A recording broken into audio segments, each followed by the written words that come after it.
the gift was a card. Just a card, in a plain white envelope, set against the doormat of my apartment like a utility notice no one wanted to deliver in person. I found it when I stepped outside at 7:15 in the morning to go to work. My birthday was the day before. My father had been in the city the entire weekend. I know this because my brother called on Saturday evening to tell me they'd had dinner together at the Italian restaurant on Farrell Street that our family had been going to since I was 9 years old. The candles there are thick and white and set in old wine bottles, and the wax has been dripping down the sides for years so that by now those bottles are sculptures of every occasion the family has shared. I had not been part of those occasions for a long time. But I did not understand, not fully, until I found that envelope on my doorstep, exactly how far outside the frame I had been moved. I stood there for a moment before I picked it up. My name was on the front in my father's handwriting. Just my first name. Maya. No last name, as if he wasn't entirely certain I still belonged to it. Inside was a store-bought card. A generic one, the kind with a soft focus landscape on the front and a printed message about the year ahead and new beginnings. He had signed it, Dad. Nothing else. No sentence. No call. No knock on the door that was standing 3 feet from where he must have crouched when he placed it there. 3 weeks later, he was standing outside that same door at 8 in the morning, pressing the buzzer every 40 seconds, saying my name into the intercom in a voice I had never heard from him before. A voice with the shape of a man who needs something he cannot get anywhere else. I want to tell you how we got there. Because the card did not happen in a vacuum. Nothing in families ever does. My name is Adaora Nwosu. I am 32 years old. I work as a structural engineer at a mid-sized firm that handles infrastructure projects for the city, bridges, transit underpasses, the reinforcement of old buildings that the city has decided are worth saving. It is work that is precise and unglamorous and largely invisible, in the way that the most essential things tend to be. You do not notice a bridge until the day it fails. I have spent my career making sure that day does not come. That particular kind of quiet competence used to feel like a limitation to me. It does not anymore. I have come to understand that there is a difference between being unseen and being unimportant. It took my family to teach me that, and it took them longer than it should have. I grew up in a house with my father, Emeka Nwosu, a retired civil servant who had organized his entire sense of self around a very specific idea of what a successful life looked like. My mother, Chioma, a woman of enormous warmth who had learned, across 30 years of marriage, to direct that warmth around my father's certainties rather than against them. And my brother, Tobenna, 35, a financial analyst, the kind of man who plays golf on Saturdays and remembers the names of his colleagues' wives and arrives at dinners already knowing what he is going to order. Tobenna and I are not as different as my father chose to believe. We are both professionals. We both work hard in the specific disciplined way of people raised by a man who treated idleness as a character flaw. But Tobenna had made his choices inside the structure my father built, and I had made mine at an angle to it, and for my father that angle was everything. Tobenna had taken the career our father pointed toward. He had married the woman from the right family at the right moment. He lived in the right part of the city and drove the right car and showed up at the right dinners. He was what our father had aimed for, brought to completion. I had done something different. I had left the city for 6 years to work on a major infrastructure rehabilitation project in another region, one that turned out to be one of the more significant engineering contracts the country had seen in some time. I came back with a professional record stronger than when I left, a reference from the project director that my firm's senior partner had called remarkable, and a pending nomination for a national engineering award I had not yet told anyone in my family about. I also came back unmarried. Without the markers my father had been waiting to see. Without the life he had scripted for me executed on the timeline he had set. And so in his accounting, the 6 years had been a subtraction. I tried, when I returned. That part of the story is important even though it is not dramatic, because people who have not lived this kind of family dynamic sometimes assume that the person on the outside stopped trying early, or stopped trying at all, and that is not what happened. I kept showing up. I kept calling. I kept arriving at family dinners and sitting through the comparisons and the particular silence that settles over a table when a father is addressing every person in the room except one. I kept choosing to interpret his distance as distraction rather than decision. I kept offering the most charitable reading of every situation, long past the point where the evidence no longer supported it. It never changed. And I need to say something about that carefully, because this story is not about a villain. My father was not cruel in the ways that announce themselves. He never raised his hand. He never said anything that a room full of witnesses would agree, in the moment, was vicious. He was simply a man who had made a determination about which of his children fit the life he was proud of, and that determination had become so fully absorbed into how he saw the world that there was no performance in it anymore. He was not withholding warmth from me consciously. He had simply stopped seeing me as someone who warranted it. And that kind of erasure, the quiet administrative kind, is in some ways harder to argue against than the loud kind, because there is nothing specific enough to point at. Just the pattern, repeated across years, until the pattern is the whole picture. The birthday dinner had been a tradition in our family since I was a child. Every year, the restaurant on Farrell Street. The same table by the window. My father in his good jacket. My mother in the earrings she saved for occasions. Tobenna and I dressed as though we understood it mattered, because we did. When I was small I thought that table existed specifically for our family, that the restaurant had designated it for the Nwosu birthdays the way a church pew is understood to belong to the family that has sat in it for generations. When I turned 30, there was no reservation. My father called 2 days before and said he was not feeling well. Said we would reschedule. We did not reschedule. When I turned 31, I called first. There was a pause on the line when I asked whether we were doing the birthday dinner. The pause lasted long enough that I already knew the answer before he gave it. But he said yes, of course, and we went. It was different. My father spent most of the dinner in a conversation with Tobenna about a property investment my brother was considering. My mother asked me about work with the slightly overcompensating attention of a woman filling a gap she cannot name. My father asked me one question, whether I was still on the same project, and I said yes, and he nodded and turned back to Tobenna. I ate my food. I went home. I sat in my apartment for the specific kind of quiet that follows a thing you already knew but have just been given fresh evidence of. When I turned 32, I did not call. I did not ask. I did not arrange anything and I did not remind anyone, and I simply waited, because I had reached a point where I needed to know, with clarity, what happened when I stopped carrying the weight of the connection myself. When I put it down and waited to see whether anyone else would pick it up. My father was in the city all weekend. Tobenna's Saturday call made sure I knew that. They had dinner together. The Italian place. The table by the window.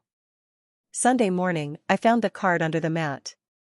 There is a particular kind of hurt that arrives not as a shock but as a confirmation. It does not surprise you. It simply removes the last small reservation you had been carrying, the one that said maybe you were wrong, maybe it was not as bad as you had been telling yourself, maybe there was something you had missed or misread. The card removed that reservation. Not with cruelty, because there was nothing cruel about a birthday card. There was something almost harder than cruelty in it, actually. There was effort without feeling. He had come far enough to leave something at my door. He had not come far enough to knock on it. The distance between those two things, the width of a door he did not open, was the whole story. I stood on the doorstep and I made a decision. It did not feel like a decision in the way decisions are supposed to feel. It felt like stopping. Like finally setting down a weight that had been cutting into my hands for 2 years, and feeling the cut only once the weight was gone. I was done initiating. I was done calling first and arriving early and translating his silences into something more forgiving than they deserved. I was not going to disappear from the family entirely. I was not going to make announcements or stage confrontations or send messages explaining what I was doing and why. I was simply going to stop crossing the distance. And I was going to see, with the specific patience of someone who has been watching a pattern long enough to trust it. What happened next? I went to work that Monday. I came home. I called my mother briefly and thanked her for the message she had sent on my birthday. I did not call my father. I did not send anything. I let the silence be what it was, which was his, not mine. The first week was quiet. Tobenna sent a message about a family lunch, the kind I was implicitly expected to attend without being explicitly invited to. I said I was in the middle of a project deadline. That was true. It was also the first time in 2 years that I had allowed a true thing to serve as a boundary without adding an apology after it. In the second week, my mother called. She asked how I was doing. I said I was fine, which was also true. She mentioned, carefully, that my father had been asking about my work, which I understood to be her way of relaying something she could not say directly. I told her the project was going well. I told her I had been asked to lead a specific phase of a bridge rehabilitation contract that the city had been planning for 3 years, one of the larger infrastructure projects the municipality had commissioned in recent memory. She said that sounds like important work. I said it is. She said your father would be proud. I did not respond to that. I changed the subject gently and we talked about other things. In the third week, something shifted in Tobenna's life that had nothing to do with me and everything to do with the choices he had been making inside the structure my father had built for him. The property investment they had been discussing across my birthday dinner had not been going the way either of them had understood it to be going. There were complications that had emerged, the kind that happen at the intersection of financial liability and structural assessment and municipal building regulation, which is a very specific intersection that most people do not know how to navigate. I happen to know it better than almost anyone in this city. It is, effectively, what 6 years of my career had been built around. My father knew this. He had always known, in the abstract, what I did.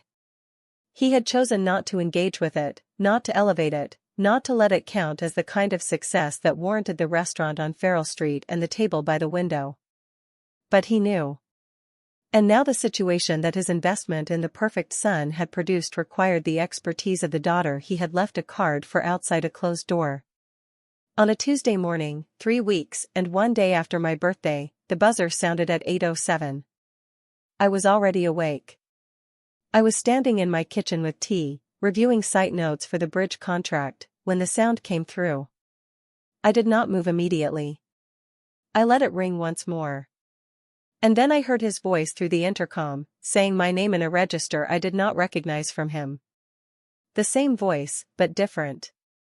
The same voice a man uses when he has arrived at a door that he should have opened a long time ago and is only now understanding that it does not open automatically. That it requires him to knock. I stood in my kitchen for a moment. I looked at the white envelope still sitting on my counter, the card I had kept not out of sentiment but out of clarity, the way you keep evidence not to punish anyone but to stay honest with yourself about what something was. Then I walked to the intercom. I said, "One moment." I was not going to be cruel. That was never the point. I was not going to make him wait in the way of someone engineering a punishment, rehearsing their lines, staging their vindication. I was simply a woman who had made a quiet decision 22 days ago and was now deciding, with full information, what came next. I set my tea down. I went to the door. And I opened it. He looked older than the last time I had seen him. That was the first thing I noticed, before anything else, before he spoke or explained or asked for anything. My father is not a small man. He has always carried himself with the particular uprightness of someone who believes that posture communicates character, and for most of my life that uprightness had felt like a wall I was standing on the wrong side of.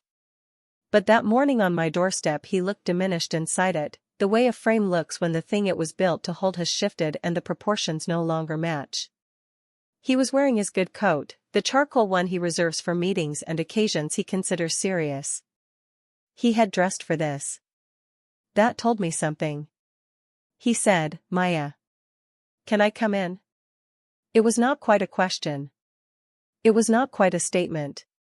It occupied the space between them in the way of a man who is accustomed to not having to ask but has arrived somewhere that requires it.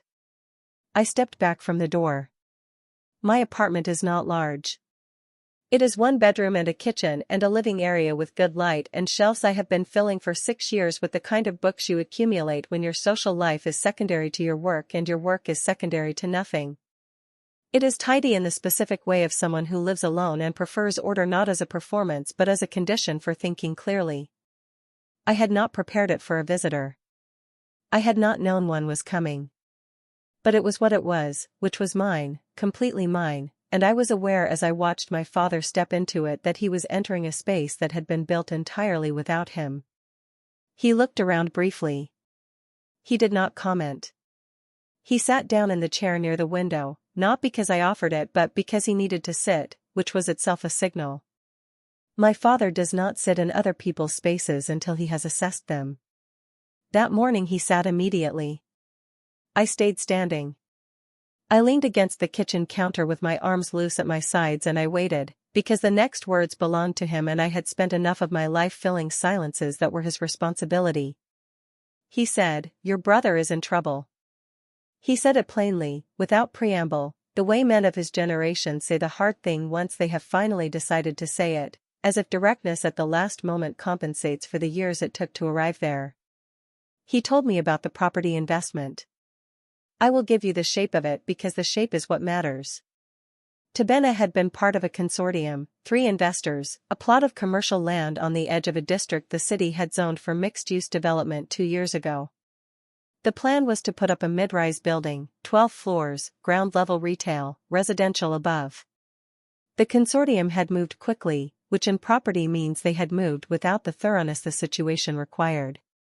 The structural assessment that had been commissioned before purchase had been done by a firm my father described as affordable, which is a word that, in my profession, tends to precede the word inadequate.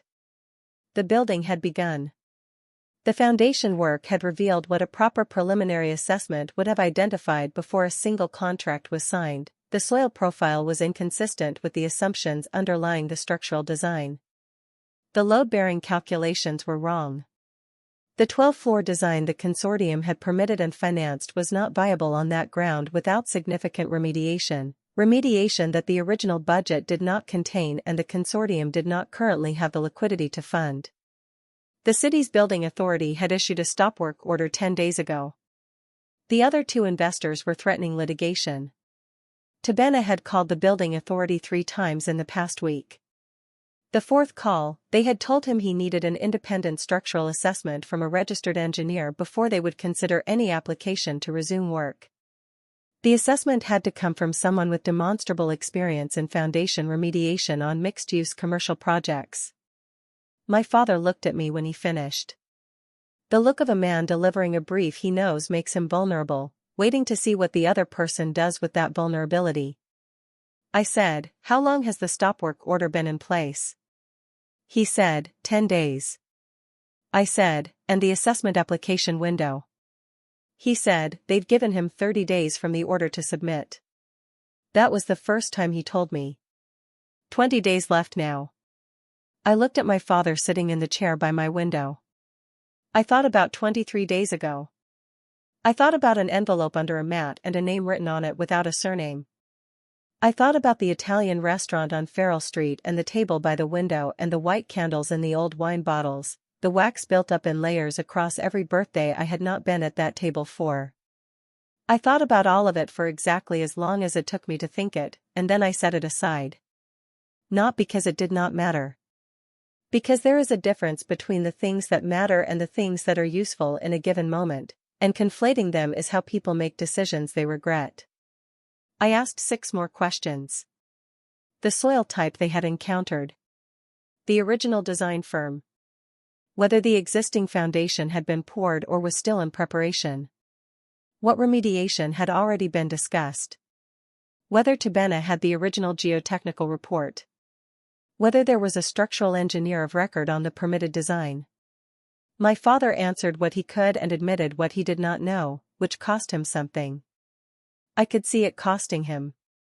Not because he is a proud man though he is, but because the questions I was asking were the questions of someone who understood the situation with a fluency he did not have, and he was having to sit with that in my apartment, in my chair, in the life he had never come to see. When I had what I needed, I said, I'll need to speak to Tobenna directly. And I'll need all the documentation.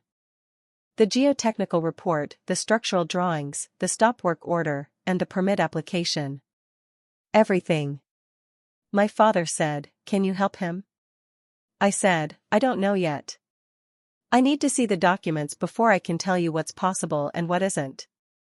This is not a situation where reassurance is more useful than accuracy. He was quiet for a moment. Then he said, I know I have not, and then he stopped.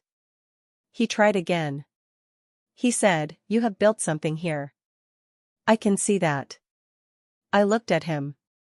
I did not help him finish the sentence. That was not coldness. It was clarity. There are sentences that a person needs to complete themselves, and this was one of them. The meaning of a thing said incompletely is that it was not ready to be said, and I was not going to make it easier for him to leave it incomplete by accepting half of it as though it were whole. He left 20 minutes later with a list of documents I needed and Tobenna's number written on the notepad I handed him, even though I already had it. The gesture was practical. It gave both of us something to do with our hands at the door. After he left, I stood in my apartment for a while. Not replaying the conversation. Just being in the space of it, letting the shape of the morning settle. Then I picked up my phone and I called my colleague Remy, who handles the geotechnical side of foundation work on our firm's projects and who has, in the 8 years I have known him, forgotten more about soil behavior than most practicing engineers ever learn. I told him I might need his eyes on something in the coming days. He said, what kind of something? I said, foundation remediation, mixed-use commercial, potential soil profile inconsistency under an already permitted structure. He said, that's a mess. I said, yes. He said, when do you need me? I said, I'll know more by Thursday. Then I went back to my tea, which had gone cold, and my site notes, which still needed reviewing, and my day, which was continuing regardless. Tobenna called that afternoon at 4:15. I was in my office. He sounded the way my brother sounds when he is frightened and is working very hard not to sound frightened, which is to say he sounded formal and efficient and asked if we could meet that evening, and underneath the formality was something raw and undefended that I had not heard from him in a long time. Maybe ever. We met at a coffee place near his office, neutral territory, the kind of place with long wooden tables and enough ambient noise that a difficult conversation can be had without feeling exposed. He arrived before me and had already ordered and was sitting with his hands around a cup he wasn't drinking from when I walked in. He looked like a man carrying the specific weight of having made a mistake he cannot yet calculate the full cost of. I know that weight. I have carried versions of it myself, professionally, in the early years when I was still learning the difference between confidence and accuracy. It is a humbling weight. It does not go away until the error is fully understood, and you cannot understand it fully until you stop defending the decision that led to it. He pushed a folder across the table before I had sat down. Everything you asked for. Dad called me right after he left yours. I opened the folder. I read for several minutes without speaking. The geotechnical report was exactly what my father's description had suggested: abbreviated, undertested, the kind of report produced by a firm operating at a price point that attracts clients who do not yet understand what they are paying for. The structural drawings were competent but predicated on soil assumptions the geotechnical report did not adequately support. The stop work order from the building authority was precise and not unsympathetic. There was a path through it. The path was narrow and technical and would require work, but it existed. I set the folder down. Tobenna said, "Can you fix it?" I said, "Fix is not the right word. What we're looking at is whether there's a viable remediation strategy that satisfies the building authority's requirements and gets the project back to a permittable state. That's a different question from fixing, and the answer depends on things I won't know until I've done a proper assessment." He said, "But it's possible." I said, "It's possible. I'll know more by end of week. I want Remy on the geotechnical side because this is not a solo call. He nodded. He was quiet for a moment. Then he said, Maya, I know this is not I know things between you and Dad are. I said, this isn't about that. He looked at me. The look of a man who has been the one in the center of the picture for so long that he has only recently begun to consider what the edges look like. He said, he came to you himself. He doesn't do that. In 35 years I don't think I've seen him go to anyone. I said, I know. He said, I should have called you when all this started. 3 weeks ago when the stop work came in. I should have called you first. I didn't because and then he stopped. I waited. He said, because I didn't want to need you. Because needing you meant admitting I should have been paying attention to what you do for the past decade instead of just he exhaled. Instead of just assuming everything was fine. I looked at my brother. I thought about 35 years of being the one on the outside of his particular success, the one who was held up as the comparison point, the one who was implicitly required to explain why her choices were not his choices, as if his were the only reasonable standard and mine were the deviation that needed justifying. I thought about birthday dinners and a table by a window and a card that arrived under a doormat because the man who wrote it could not bring himself to knock. And I thought about the fact that none of that was Tobenna's fault. He had not designed the family's geometry. He had been born into the center of it the same way I had been born to the edge, and the center shapes you differently than the edge does, and neither of us had chosen where we started. I said, we'll deal with the project. That's what I'm here for right now. The rest of it the other conversation that's not one we're going to solve over a coffee table. He said, I know. But I want to have it. When you're ready. I want to have it. I said, I know you do. I left the coffee place at 6 and went back to my apartment and worked until 11 reviewing the documents Tobenna had given me, cross-referencing the geotechnical data against what I knew about the soil profiles in that district from projects I had worked on nearby, building the preliminary shape of what a remediation case would need to look like. By the time I closed my laptop the picture was clearer. The situation was serious and it was recoverable, and the recovery would require precisely the kind of work I had spent 6 years becoming exceptionally good at. I called Remy the next morning.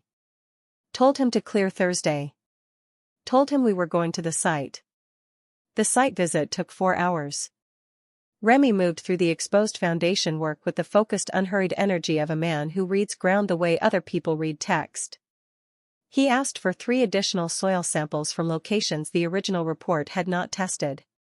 He talked to the site foreman, asked questions the foreman had clearly not been asked before, noted things in his own shorthand that I knew from years of working alongside him were observations he would translate into something precise and documented by the following morning. On the drive back from the site I called my firm's senior partner, a woman named Adiz who had recruited me from the regional project 6 years ago because she had read my assessment reports and understood immediately what they represented. I told her I was going to file a conflict of interest disclosure because the project involved my brother. She said, of course, do it today. Then she asked whether the project was viable. I said the preliminary indicators were not discouraging. She said, good. Let me know what you need. I filed the disclosure. I drafted the preliminary assessment framework.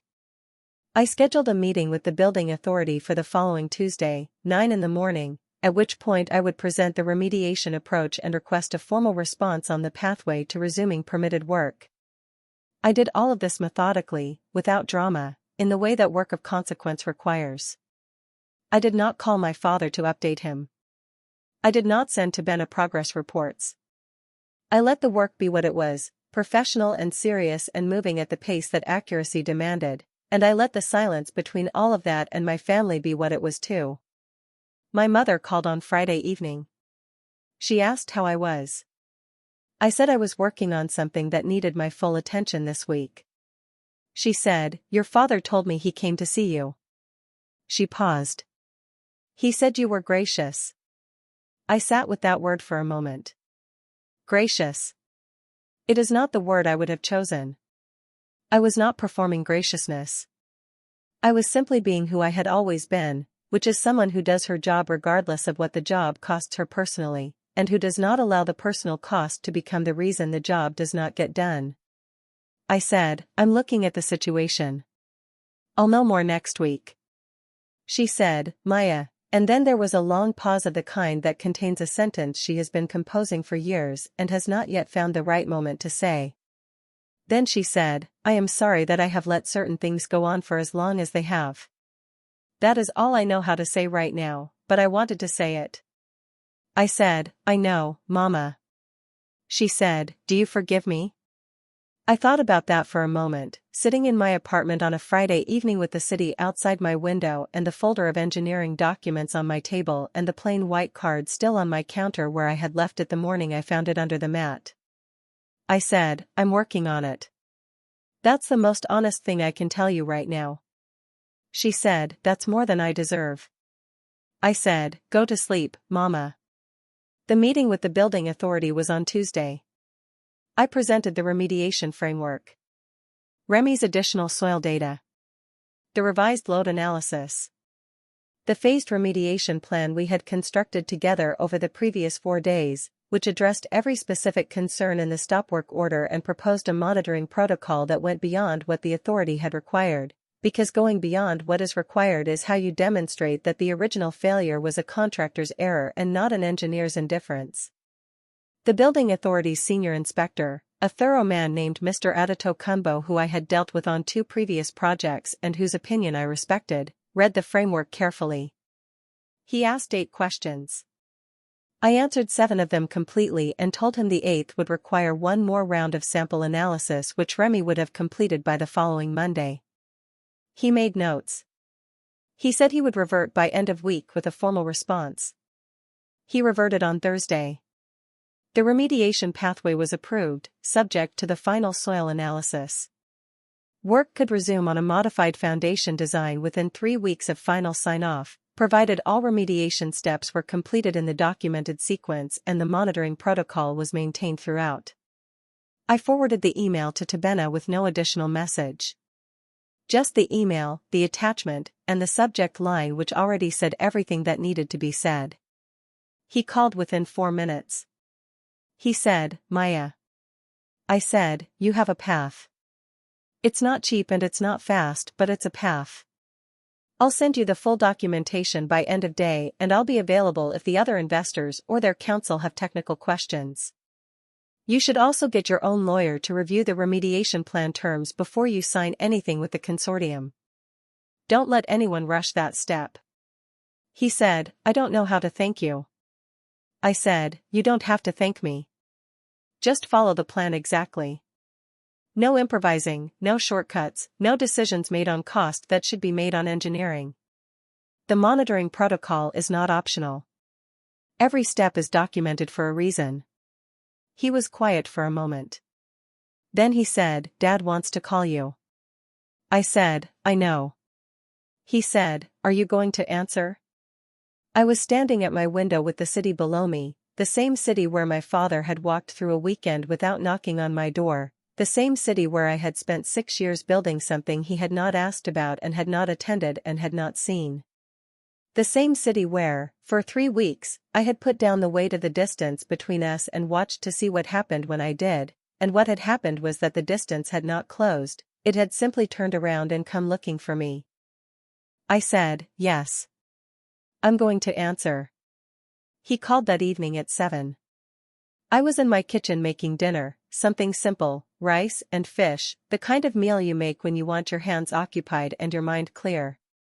I looked at his name on the screen for 1 full ring. Then I answered.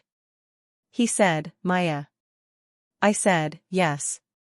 He said, Tobenna told me what you did.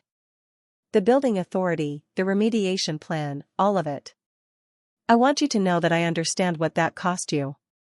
To do that for us after everything. I set down the spoon I was holding. I said, I need to tell you something, and I need you to hear it completely before you respond. He said, all right.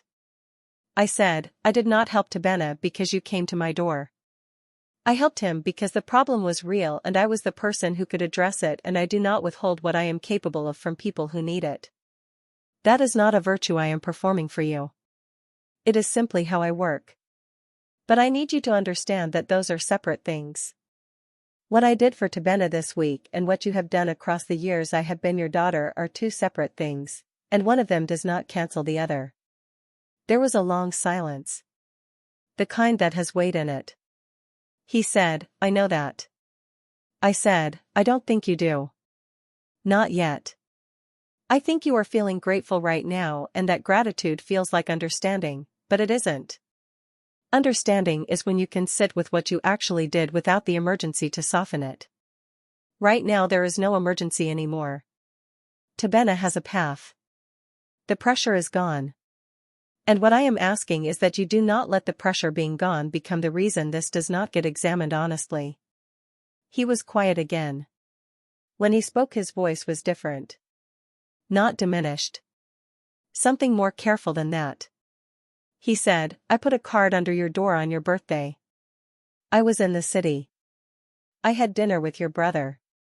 And I put a card under your door. I said, yes. He said, I have been telling myself for 2 years that you were fine. That you had your work and your apartment and you were capable, which you are, more capable than I ever said, and I used your capability as a reason not to show up.